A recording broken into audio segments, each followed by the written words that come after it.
One stereotype about us women, at least, is that we just love to make guys absolutely crazy with our never-ending arsenal of shifty little mind games. I'm sure I don't have to elaborate on what these are, but I will, just a little, just in case it may have been a while since you've had one played on you. Mind games are basically actually really just a euphemism for passive-aggressive bullshit, and their purpose, it's commonly said, is almost always to exert some kind of control over you. So for dudes that are taken, this could take the form of withholding sex, that's a pretty serious one, or giving you the silent treatment, or telling you she's okay or fine when she's really not okay or fine.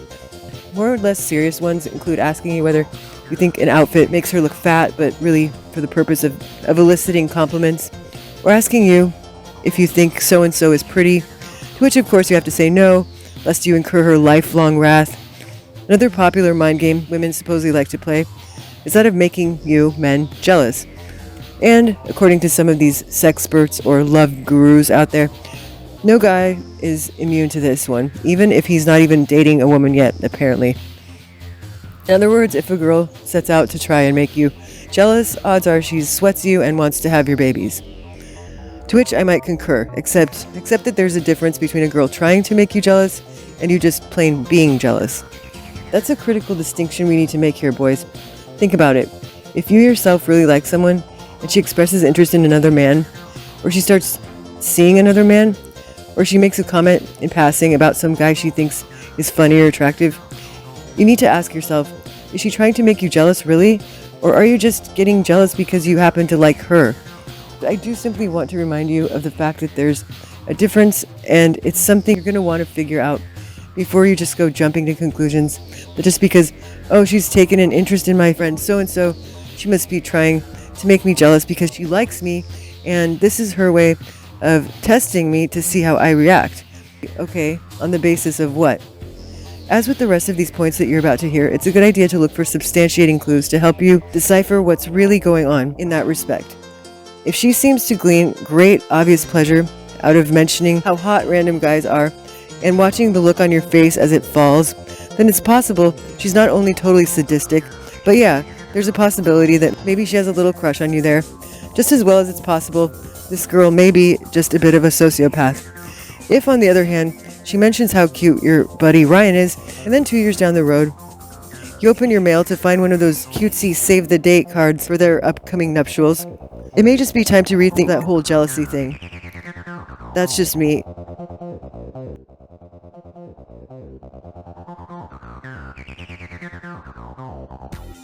Whenever I see another one of those damned here's how to tell if she likes you according to her body language videos, I actually start to feel really bad.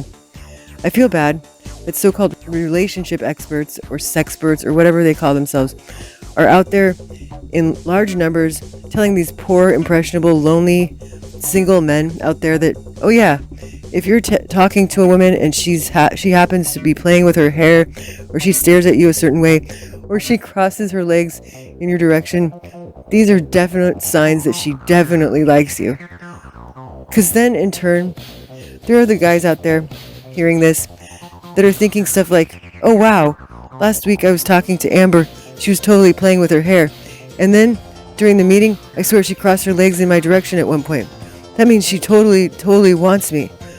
That makes me feel bad, naturally, because I know it's completely a crock of shit. And, well, up until now, I guess, I had no way of even trying to tell these guys otherwise. Now, let me make something perfectly clear. I'm not down on body language, even as a science in the making. In fact, I love body language. I'm very intrigued by it, and I also wholeheartedly believe those statistics about how something like 70% or some good majority of all communication is actually transmitted non-verbally. It's just that actual body language experts know that it isn't as easy as taking an idea, then slapping that onto a whole human race and expecting that to actually be accurate. It just doesn't work that way. Maybe when Jeff looks to the left, it means he's lying. But when Veronica looks to the left, maybe it doesn't mean she's lying. Or when Christine looks to the left, it doesn't mean she's lying either. The thing is, as most actual body language experts know, if you're going to make a legit attempt to interpret the meaning of someone's body language, you need to first establish for an individual what they know as a baseline. You do this precisely because Each individual is so different that a whole crap ton of other variables are going to go into affecting or determining exactly what each person's body language uniquely represents that's unique to him or her. There's so much that accounts for any given person's nonverbal communication style, if you will, and you cannot just take a whole group of people, like for example women, and attempt to apply one universal meaning onto them like an umbrella. I mean, it's a fun little thing to play around with as long as it stays used for entertainment purposes and you don't start to take any of it too seriously, I suppose. That's great if that's what you're looking for. If, on the other hand, you're serious about really wanting to know whether something is a sign that she likes you or not, I'd steer away from any advice that's so sweeping as so-called body language cues usually are. The bottom line, when it comes to an individual or any particular or specific human being, it's silly to attempt to say or even start to believe that the reason why Sally flipped her hair one time is the same reason why Wendy played with her hair one time, and is the same reason that Jackie twirled her hair one time, and you get the picture. It just frankly doesn't work. But hey, the good news is you don't need to take my word for it. If you don't want to, just go test it out. See if it works for you if you want to. Be my guest.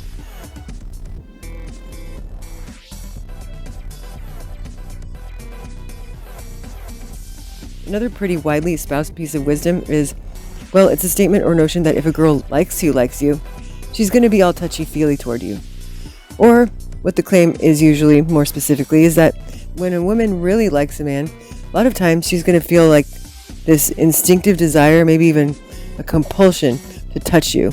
This is usually supposed to take the form of a casual kind of touch. Nobody here's asserting that she's going to go pawing at your junk at this early stage, but rather it'll be maybe something that's playful.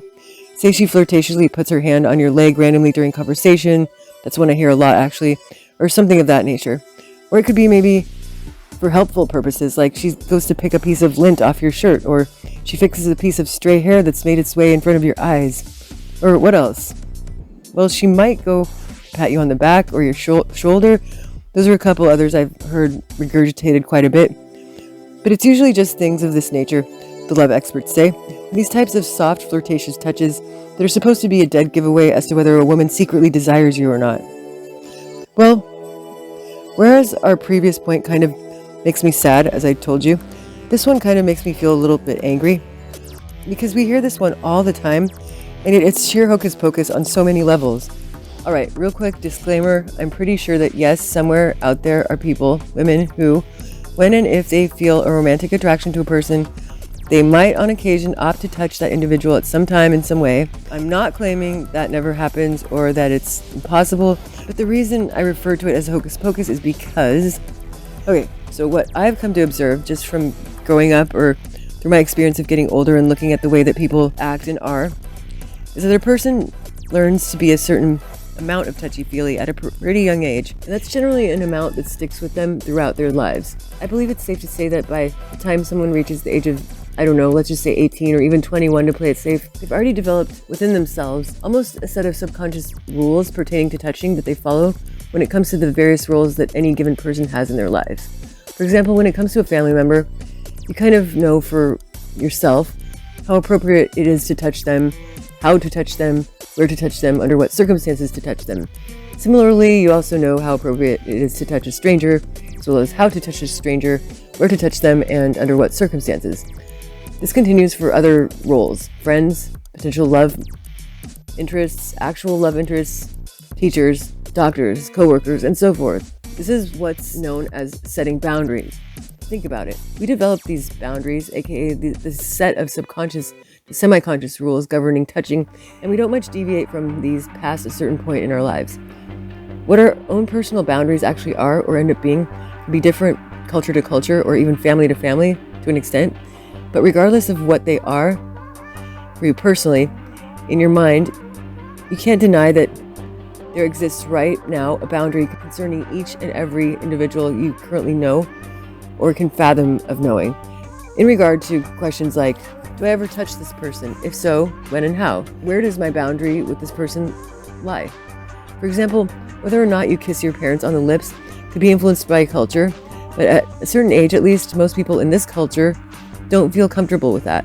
Likewise, you probably don't lock lips with your best buddy either, nor do you greet your primary care physician with anything more than a handshake. And when you think about these kinds of examples, it's easier to start to notice how these boundaries are going to remain pretty static throughout the rest of your life. Because not only are our rules of touching so deeply ingrained in us, but also when it comes to touching day after day, we remain very much in control of our hands, how we use them, where we put them. Unless very drunk or seriously under the influence of something, we are generally in a huge amount of control of our bodies and how much we touch other people, if we even do. For females, the rules might be even slightly more intricate, seeing that in our society, women still seem to have more liberty when it comes to touching others than do our male counterparts. While behavior that might not make a person bat an eye, if two females do it, such as just a simple hug, hello, and goodbye, for example, can make people do a double take if two males are to engage in the very same behavior. So now, to hopefully tie this all in together, let's just say I'm crushing on a guy from work. Let's call him Eric. And I've been becoming increasingly more aware of this over the last couple of weeks or so. Here's the thing. It doesn't matter, and it's never going to matter, how much I wish that Eric was my boyfriend or how much I want to be able to touch him when and where I want. Until Eric changes his role in my mind, until he goes from being Eric the coworker to being Eric the coworker and my date for next Friday, my mind is going to still adhere to the rules of touching that it's developed for coworkers, whatever those rules may be for me. Because here's just the problem with the whole thing. Subscribe to the theory that, oh, if a girl likes me, she's going to totally be all over me, is to completely undermine an entire gender in addition to everything else. What I mean by this one is that, well, it's presumed that here we're crushing on this guy secretly, right? Well, speaking for myself, in the past, if I ever had a crush on someone, the last thing I'm going to want to do is do something as stupid as make that crush obvious to the guy or to everybody by shamelessly flirting with the dude out in the open. I'm no moron. If I'm all up on a guy I work with, touching him, putting my hand on his leg, feeling and caressing him, picking nasty lint off his shirt, I'm pretty sure that means I've just blown my entire hand. On the contrary, if I have a secret crush on someone, I'm going to do all I can to keep it a secret. Wouldn't you think? Guys, if you think you're the only ones out there that worry about being rejected, then you would be very, very wrong. One reason women keep our crushes a secret is precisely because, believe it or not, we have egos, we have our pride too. Think about it. Every time a woman developed a crush on anyone, she didn't care if it was broadcasted to the entire world, then you would always know it right away. Anytime a woman likes you, you never have to worry about looking for clues. You never have to watch videos like this. And you never ever wonder, does she like me? Does she not like me? You would always just already know. The females worry about looking bad too. So until we're pretty much close to being certain that a man we're crushing on has mutual feelings for us, we're not going to let anyone, except for maybe a few of our closest friends, know about it. Here is the final word on touching. 1. You need a baseline here too. 2. Sometimes it's easier to touch males who are our friends because we're more comfortable around them already. 3. By contrast, sometimes a girl that's touchy-feely by nature will curb that desire just a bit around someone that she's attracted to. That's so that she doesn't blow her cover. And 4, plus all of that other stuff that I said before.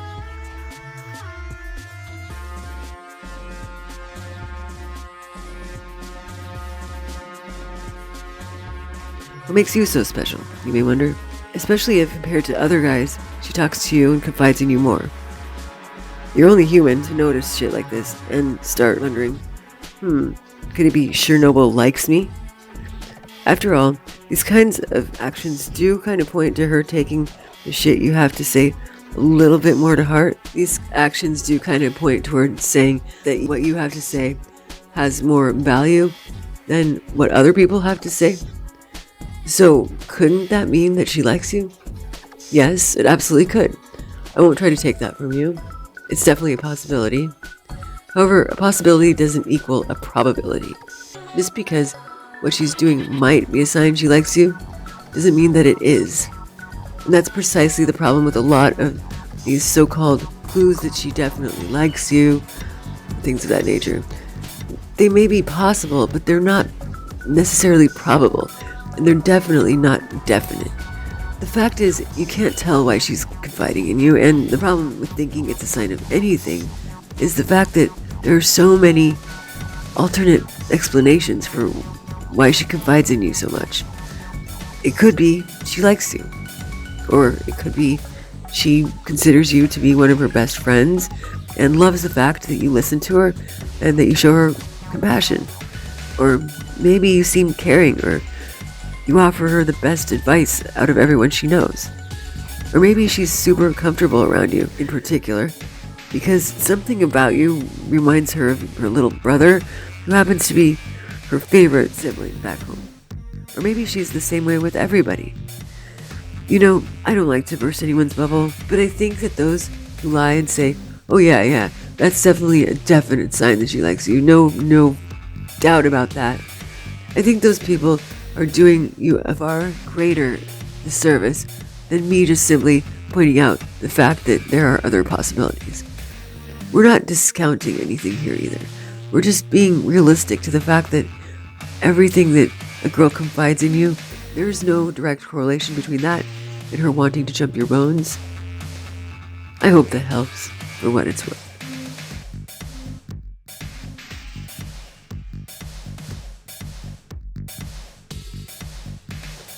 I can see sort of how something like this might be confusing somewhat. I mean, for some reason, laughing wildly at someone's jokes in our society is interpreted as flirtatious behavior. And I can see that. I mean, flirtatious behavior, especially on a girl's part, is largely comprised of lots of giggling and that sort of thing. Giggle, you know. This being as it is, after you acknowledge and accept that laughter on its own is not a sign of sexual or romantic attraction, what you'll want to look for to decipher whether her laughter is a possible sign or else whether she's just laughing is, well, there are several subtle things you can try to pay attention to if you're hung up on this particular clue for any reason. Is her laughter unusual for her? And if you haven't noticed, there's that darn bass line again. Basically, look at how she is with her other friends, male and female, and also how she is with guys that she likes and guys that she doesn't like, and simply compare that behavior to the way that she behaves around you. In general, when the laughter is excessive, or when it takes on a certain kind of playful quality, that tends to be more like flirtatious laughter. But if you crack a joke every now and then and she busts out the same way that she would if she was watching an episode of Friends, for example, then you're going to want to have a little more to go by. And again, this is a behavior that if you need to try and make anything out of it, you're best at looking at it in conjunction with other subtle clues that define her particular individual style of flirting. And that, again, is something you're going to need to uncover by observing the way she acts with others and then comparing those behaviors with the way that she acts with you.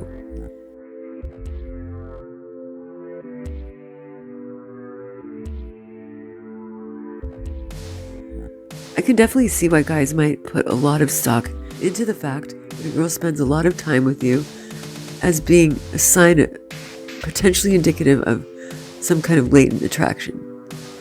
I see how this act on her behalf may come across as preference, and that of course would beg the question of why the preference for you, from which it would be further understandable to assume, well, it's because she probably likes you. All this is pretty fair except for one problem. Maybe she's hanging out with you because she's deeply, madly, secretly in love with you, and every night she lights awake praying you like her back, and that one day you'll both have the courage to finally tell each other the truth, and then you'll at last be together, and you'll get married, and you'll make babies and live happily ever after. It could be that. Or it could be that she enjoys your friendship and she enjoys your company. Maybe the two of you have really great discussions, or you share the same sense of humor, and so you make her laugh a lot. Maybe she likes your personality because you seem up for anything, or maybe the two of you just have a lot in common. In other words, maybe she thinks you'll just make a really great friend, and she likes to be around you, albeit without having any sort of hidden ulterior secret motive or intention. What you can look at perhaps is whether she hangs out with you, especially one-on-one, as a natural occurrence, or does she actually actively and consistently choose your presence over that of her other friends? Because that there might be pretty telling. Even if she prefers your company, as opposed to it being just incidental that the two of you end up hanging out together alone, that still doesn't rule out the possibility she still only sees you as a friend. And this is why one-on-one time is just not concrete enough of a sign, because taken at face value rather than without any additional context, there isn't any way for someone like me to tell whether this girl, this person, sees you as just great company, or whether there's also a component of attraction there. So, as with pretty much almost all of the other points here, you gotta take this one together with at least a couple of other so-called signals, because alone, it pretty much means jack.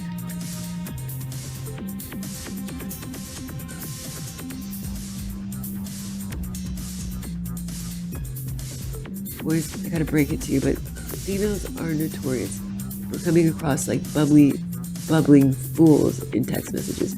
I mean, if I didn't know better, some chicks use so many emojis and so many exclamation points that I'm tempted sometimes to believe that I'm literally talking to a 2-year-old.